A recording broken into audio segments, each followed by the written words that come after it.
Go away. Welcome back to this Fawlty Towers exclusive. John Cleese had refused a Radio Times front cover to promote the first episode because he wanted people to discover it for themselves. Less than 2 million did. But that changed as the series slowly grew a strong audience Friday nights on BBC Two. We used to laugh quite a lot. Yes, but not at the same time, Basil. Coming up, the creative genius behind the show, John Cleese, will be revealing the first of his very favourite moments. So keep your eye out for Basil's best bits. In the second episode to be screened, the Fawltys take a trip to Paynton, leaving the staff in charge. Manuel Towers, how are you? It's nice today. Good. Goodbye.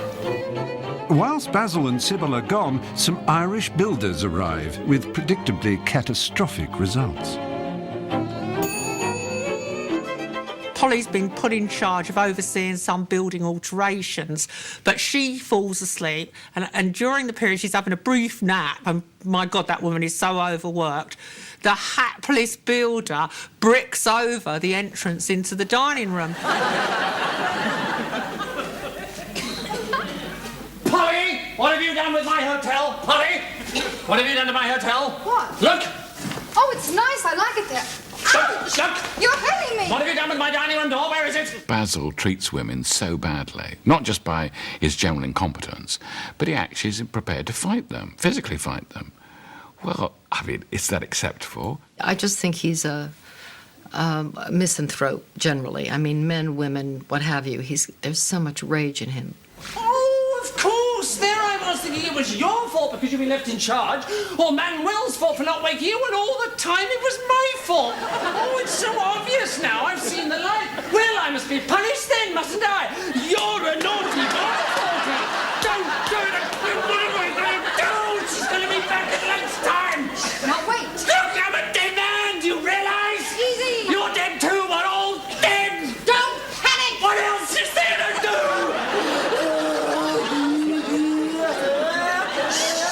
We will call O'Reilly. He made this mess. He can Oh, just pull yourself together. Come on. I think when he threatens to hit Polly is one of my favourite moments because it's so unexpected. He's taking it out on anything or anybody except himself. And then he suddenly realised, no, it's worked. Slap me again, you know. No, and then he's telling her off for not hitting him hard enough. Harder! Right, I'll call O'Reilly. Such a wonderful complexity of stuff going on there. Matters get worse for Basil when Sybil returns to find her hotel rearranged. I'm sick to death of you. You never learn, do you? You never, ever learn. I'm in the bar having a quiet drink, and I come in, and I'm waiting to be complimented, I suppose, by this dishy lady on the beautiful work I've done. And she suddenly turns nasty. He's shoddy, he doesn't care, he's a liar, he's incompetent, he's lazy, he's nothing but a half-witted, thick Irish joke. Ah, hello, O'Reilly. How funny. We were just talking about you. And then we got on to another Irish builder we used to know. Oh, God, he was off. I was talking about you, Mr. O'Reilly. Were you, dear? I thought you were talking... David Kelly played the Irish cowboy builder, and he played it with a mixture of cowardice and hopelessness and drunkenness, which was quite appropriate. I like a woman with spirit. I do, I do. You think I'm joking, don't you?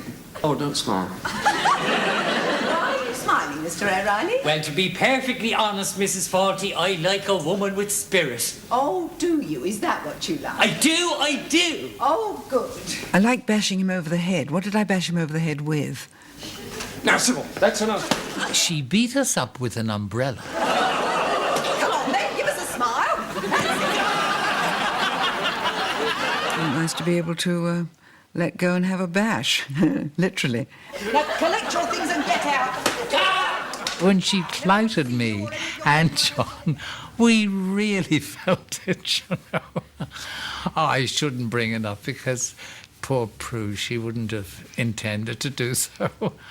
But she did really clobber us, and it was worth suffering for the art. In the third episode, an amorous French lady is visiting Devon in search of antiques. Ah, Mr. Fawlty, you're so charming. Well, one does one's best. And meanwhile, a party of excitable wedding guests checks in, and Basil becomes increasingly agitated, seeing sexual intent everywhere.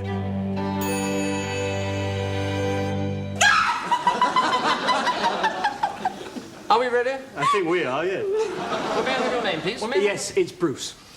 Mr. and Mrs. Bruce. That's right. Is it a double bed? I beg your pardon? Has our room got a double bed? A double bed? Yes. Well, we've only got one double bed. I mean, you want that? Oh, very much indeed, yeah. Well, I'll have to put you in number 12 then. All right. Basil is horrified, of course, because this young couple arrive and he suddenly realises that they are not married. They are part of this new, modern, promiscuous society, which should not be tolerated at all. And therefore, he has no way that he is going to put them in a double room. I think there's a letter for me. What? There's a letter for me there. No, there isn't. Yes. Jean Wilson. Jean Wilson, is this you? Now, what's going on here? Well, I can't give you a double room, then. Oh, Lord. It's against the law. What law? The law of England. Nothing to do with me. Nothing to do with you? Nothing at all. I can give you 2 singles if you like. Right in front of him, this promiscuous behaviour. It's not correct. It's not proper. The best thing in the episode about sex is which demonstrates how Basil sees filth and depravity and everything around him, is that this guy comes to reception and asks if any chemists are open. Look, I know it's a bit late, but do you know if there's a chemist still open? Do you know if there's a chemist still open? I suppose you think this is funny, do you? Funny? Ha, ha, ha. No, I really want to know. Oh, do you? Well, I don't. So far as I know, all the chemists are shut. You'll just have to wait till tomorrow. Sorry. Well, in those days, chemists had only one meaning, and that was to do with you are going to have sex tonight, and that's why you want to go to a chemist. I don't suppose you've got a car. Now, look! Just don't push your luck. I have a breaking point, you know. Well, I only want some batteries. I don't believe it. What? Batteries, eh? You know something? You disgust me.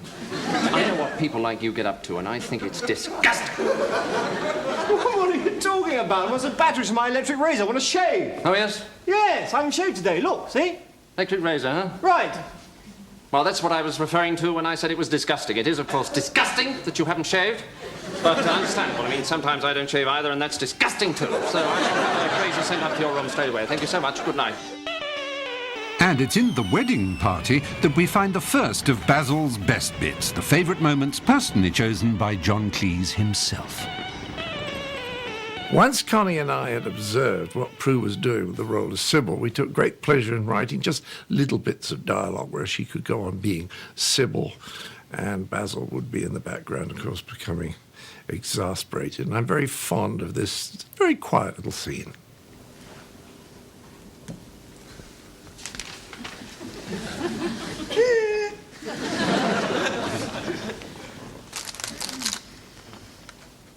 Sybil wasn't based on anyone. That was just something that we discovered as we went along. You write a character, and after a time you say a line, and somehow, you can't explain it, it feels right. Then you say another line, that doesn't feel right. Hello? Audrey, any news? Oh, dear, he hasn't. Oh, I know. He doesn't deserve you, Audrey. He really doesn't. Exactly. I know you have.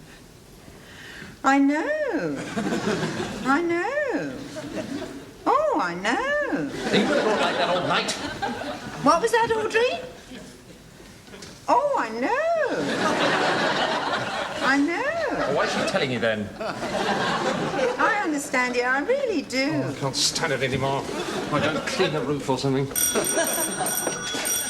Ah, there's the front doorbell. Somebody's got back late. Yes, yes. I expect they got to get their passkey. I know. Somebody better go and let them in. Yes. I'll go then, shall I? Yes, I agree. Right, I'll go then. I mean, you know who that is, don't you? I mean, that's your pair, the Kama Sutra set. Good evening. Welcome to Basil Fawlty Knocking Shops Limited. No, dear, it's only Basil.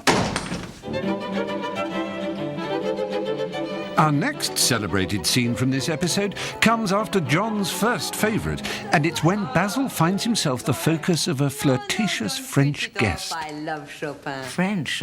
So what does that mean, French? My goodness me, that means all sorts of wickedness. That means a lady of ill virtue, almost certainly. She's that rapacious, predatory French woman that brings out all of the English neuroses.